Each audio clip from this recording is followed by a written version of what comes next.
DNA मित्रों, आज आपके लिए यह समझना भी जरूरी है कि अमेरिका ने इस ऑपरेशन को क्यों और कैसे अंजाम दिया। अमेरिका ने यह ऑपरेशन इसलिए किया क्योंकि वो मादुरो को एक अपराधी मानता था। ट्रंप ने वेनेजुएला के राष्ट्रपति निकोलस मादुरो पर $50 मिलियन यानी लगभग 415 करोड़ रुपए का इनाम रखा था।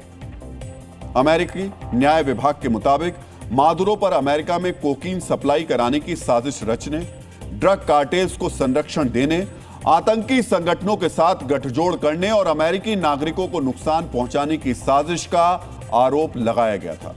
इस ऑपरेशन को अमेरिका के 415 करोड़ रुपए के इनामी अपराधी यानी मादुरो को गिरफ्तार करने के लिए ही लॉन्च किया गया था। अमेरिका के डेल्टा कमांडोज ने निकोलस मादुरो को सिर्फ 30 मिनट के ऑपरेशन में कैसे गिरफ्तार किया, इसे समझने के लिए आपको यह जानना भी जरूरी है कि सिर्फ 30 मिनट के मुख्य ऑपरेशन को सफल बनाने के लिए अमेरिकी फोर्सेस ने वेनेजुएला में कितनी बमबारी की, वेनेजुएला के उन ठिकानों को कैसे निशाना बनाया जो मादुरो की गिरफ्तारी में बाधा बन सकते थे।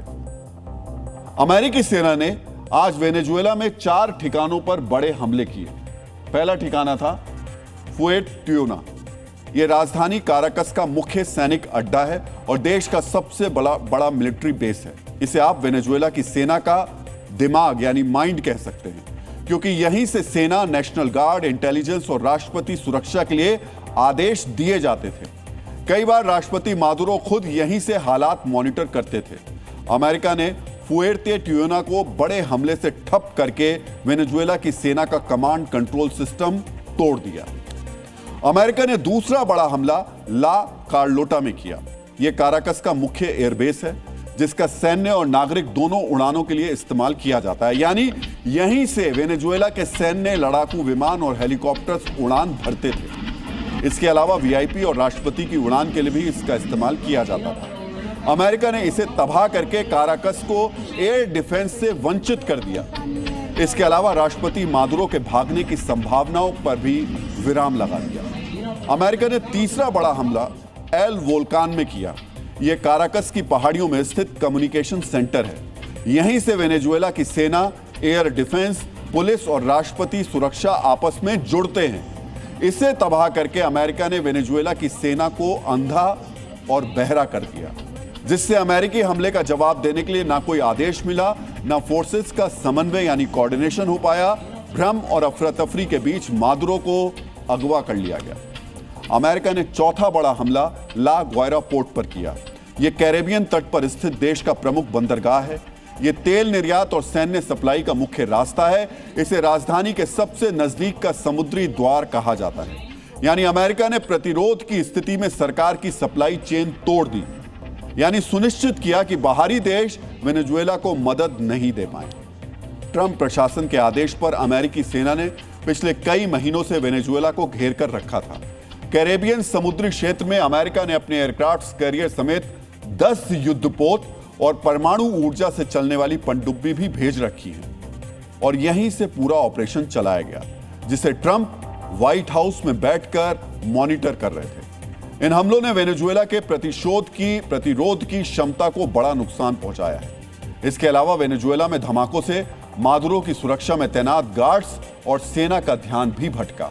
इधर अमेरिका के अटैक हेलीकॉप्टर्स अपाचे और दूसरे एयरक्राफ्ट जिस वक्त वेनेजुएला में अपने टारगेट को निशाना बना रहे थे, ठीक उसी वक्त कैरेबियन सागर में मौजूद नेवी फ्लीट के एम्फीबियस शिप यूएसएस वास्पा से चिनूक हेलीकॉप्टर्स ने उड़ान भरी।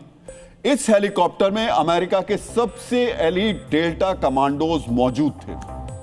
डेल्टा फोर्स के कमांडोज की एंट्री से पहले अमेरिकी वायुसेना के अपाचे हेलीकॉप्टर्स वेनेजुएला के एयर डिफेंस सिस्टम को नष्ट कर चुके थे, तबाह कर चुके थे, जिससे बगैर किसी प्रतिरोध के डेल्टा फोर्स के कमांडोज चिनूक हेलीकॉप्टर्स के जरिए सीधे मादुरो के ठिकाने के पास उतरे। मीरा फ्लोरेस पैलेस मादुरो का आधिकारिक निवास है, लेकिन कई बार वो सुरक्षा कारणों से सैन्य ठिकानों और हाई सिक्योरिटी सेफ हाउस में ठहरते थे। इस ऑपरेशन से पहले अमेरिकी खुफिया एजेंसी CIA ने मादुरो की सुरक्षा में तैनात गार्ड के जरिए उनकी सही लोकेशन मालूम की थी और ऑपरेशन के दौरान अमेरिका के हाई रिजोल्यूशन सैटेलाइट लगातार इस ठिकाने की गतिविधियों पर नजर रख रहे थे, जिसमें वाहनों की आवाजाही भी शामिल थी। सटीक सूचना के बाद कमांडोज ने बिना किसी बड़े प्रतिरोध के मादुरो और उनकी पत्नी सीलिया फ्लोर्स को हिरासत में ले लिया। जिस वक्त मादुरो को पकड़ा गया वो सो रहे थे और अमेरिकी कमांडो उनको घसीटकर बेडरूम से अपने साथ ले गए। हालांकि इतनी आसानी से मादुरो के पकड़े जाने पर कुछ सवाल भी खड़े हो रहे हैं, जिनका विश्लेषण हम आगे करेंगे। राजधानी से मादुरो की गिरफ्तारी के तुरंत बाद उनको एक सुरक्षित विमान में बैठाकर वेनेजुएला से बाहर ले जाया गया। अब तक जो खबर मिली है उसके मुताबिक मादुरो को न्यूयॉर्क लाया जा सकता है। इससे पहले यूएस फोर्स ने वेनेजुएला में बम बरसाकर कई ठिकानों को नष्ट किया, जिसका मुख्य मकसद गिरफ्तारी वारंट को लागू करने वाले अधिकारियों की सुरक्षा और बचाव करना था। इन हमलों से अमेरिका ने वेनेजुएला की जवाबी हमले की क्षमता भी छीन ली। यह पूरी जानकारी रिपब्लिकन सीनेटर माइक ली ने अमेरिका के विदेश मंत्री मार्को रूबियो से बातचीत के आधार पर दी है।